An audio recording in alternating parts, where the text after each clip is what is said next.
Meu nome é Regina Gula, eu acabo de escrever o Diário de um Neto, a Laura Teixeira ilustrou, a Ana Célia Goda, editora, orquestrou a composição do livro, pela editora Melhoramentos, que foi de uma generosidade incrível com a montagem do livro, e ele é feito de um punhado assim na mão, né? Um punhado de poemas, de imagens poéticas. Então, você vai saber aqui que o sol é um biscoito de mel e manteiga e que o sono é uma voz de flanela, isto é, você vai ter sementes poéticas para que a sua imaginação se abra.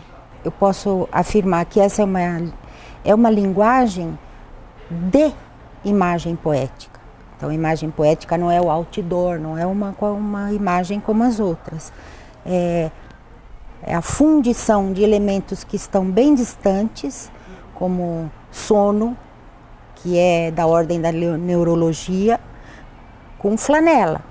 Então, o sono é uma voz de flanela, eu tenho que pegar elementos bem distantes e juntá-los. No momento em que eu fundo essas duas palavras, eu crio um outro sono, um sono poético. E então a linguagem, ela foi até carregada de imagem poética mesmo, ela é bastante carregada, ela não tem nada de narrativo, né? Não tem nenhuma narrativa, olha, aconteceu que a vovó chegou em casa às 15 horas da tarde, não. Minha avó é de algodão e tem pálpebras de pano. Então essas condensações de elementos que são, do ponto de vista da linguagem formal, distantes, o poeta faz. Agora o poeta faz porque ele tem uma experiência infantil com a linguagem. Então não é uma linguagem só sofisticada. Eu acho que ela é sofisticada porque a gente já vivenciou a infância, passou por essa experiência de criar mundos com o idioma já tão velho do dicionário. Toda criança recria o idioma, toda criança é poeta, portanto. Eu estava comentando com você, uma criança chega, você está escrevendo com a sua caneta Bic, ela fala, ai vó, empresta esse foguete, eu já te trago. E leva a sua caneta Bic, você fica sem escrever, ela acaba de brincar lá no cosmos que ela inventou no terraço, e depois de 5 minutos ela te traz, obrigado vó, pela sua caneta Bic. Então ela tem os dois procedimentos, o lógico, o formal e o analógico, que é a similaridade. Mas não é só que ela compara, aquilo virou foguete mesmo, ela deve ter ido para Saturno, ela usou a palavra Saturno, ela usou o conhecimento cósmico que vê na TV, nos documentários, para criar uma outra situação. Eu acho que isso tem, o caráter do livro é esse mesmo.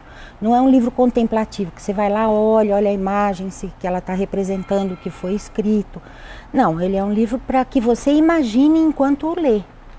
E a Laura ela foi imaginando mesmo, ela criou, ela se atirou no texto e conforme as imagens que lhe ocorriam, quer dizer, na medida em que o imaginário dela se abre, ela tem uma coisa nova para dizer. Então você tem num livro 2 livros, o texto e a imagem são 2, que se casam, se tocam, né?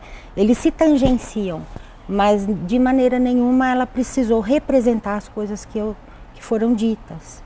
Isso que eu estou dizendo, que é o caráter do livro. Ele vem e abre a sua imaginação, tanto do ilustrador quanto para o leitor.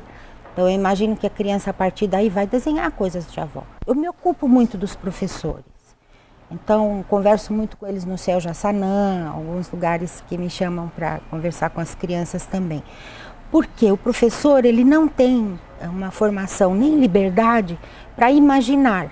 Então é muito difícil que ele vá dar aula de ciências, então tem que saber o que é o sono REM, o sono isso, quanto sono dura, a criança precisa conhecer seu cérebro e ao mesmo tempo ela poder contar para essa criança que para ela o sono é uma voz de flanela. Então se você puder ter esse espaço poético, imaginativo com a criança, ela não vai estranhar de jeito nenhum, ela vai gostar muito mais do sono neurológico, porque ela tem o de flanela também.